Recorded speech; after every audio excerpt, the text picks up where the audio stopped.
Now here is the color, and I had already poured some in. Figured I'd show you. This is a reducer, so it's usually cut 50-50. Makes it thin enough where it can shoot out of the paint gun, and then when the thinner's dry, the paint stays behind. So it's a little different from house paint. Well, a lot different from house paint. All right, now for the strainers. You don't need them, but I tend to use at least 2 of them. Stacked, double stacked.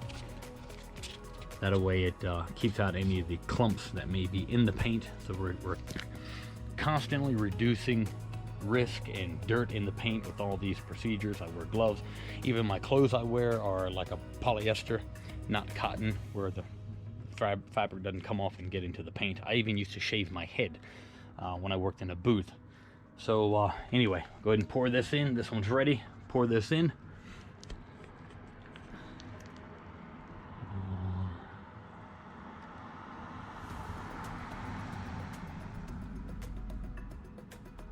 It's a pretty blue, Miami blue it's called. Miami blue.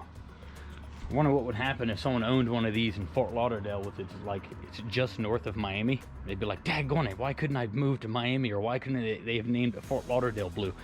Anyway, that's a joke for you. For free, I don't charge for those. All right, and that is it. We're ready to go. I usually tape the top on these. These are kind of older guns. I don't want to bend it over and then the top comes off and then there's paint everywhere. So we'll go ahead and get started painting. Okay, I've got that folded tape edge. I'm going to put in here. Again, you don't have to do this. I do this because I like for it to look like it's never been repaired as much as possible.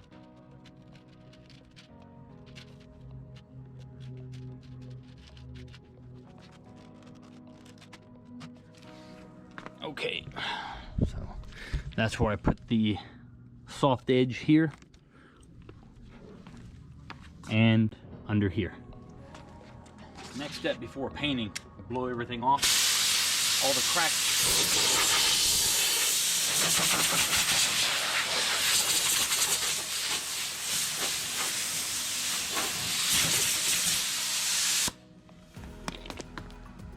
Then I have what you call a tack rag. It's like a waxy kind of tacky rag. Kind of sticky. We keep this thing like protected. And bring it out when I'm getting ready to tack off. It tacks off any of the dust and things like that maybe on the bumper. After this, actually after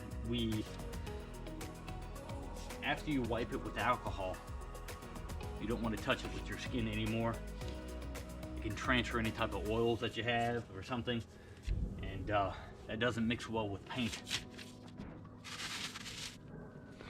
Okay, we're going to paint now, and I'm going to make my mark where my blend is.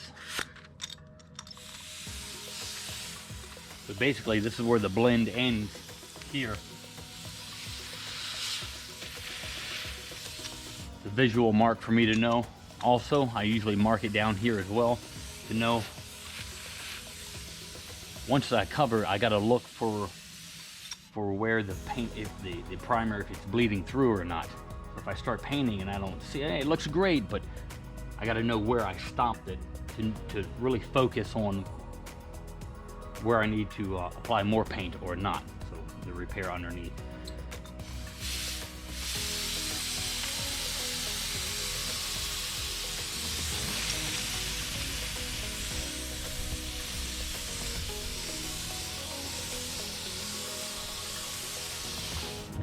I don't know if you can see it on camera, but this may look darker than the rest, but once it's clear coated, it all ties in together. If you're going to be doing this yourself also, I don't know if you can see here, let me bring it in close.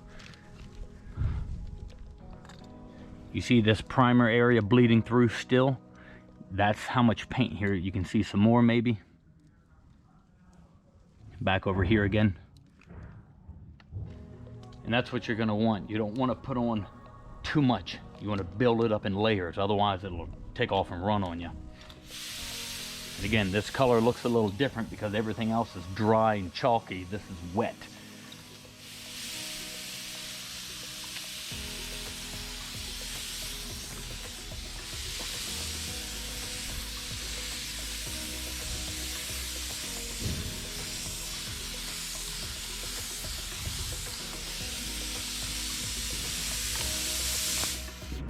Going to keep taking it out further and further, blending it in. Again, I'm going to use a heat gun just to speed it up a bit.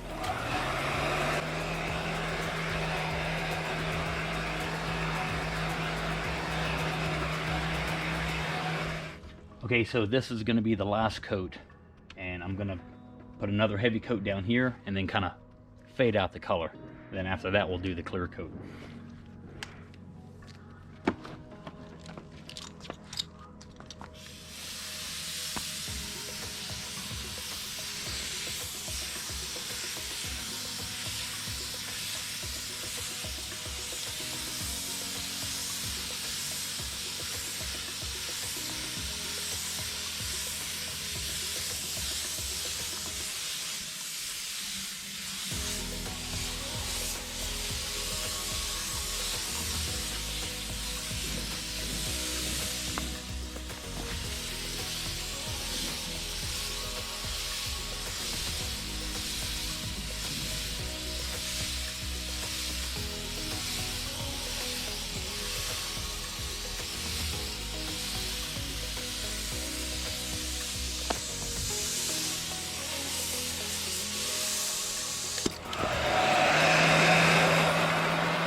Okay, we have the whole thing base coated, which is, there's no shine to it really. It's just the pigment itself.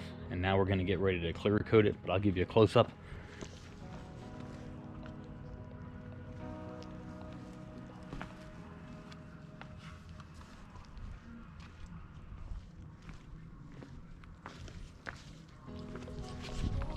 And how do you know if the base coat is dry before you clear coat it?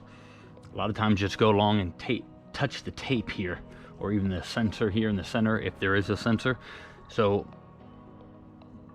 you're going to want to just touch it. If it's dry, it doesn't stick at all, it's not sticky like tape, then you're ready for clear coat. Let's go over and mix to clear it.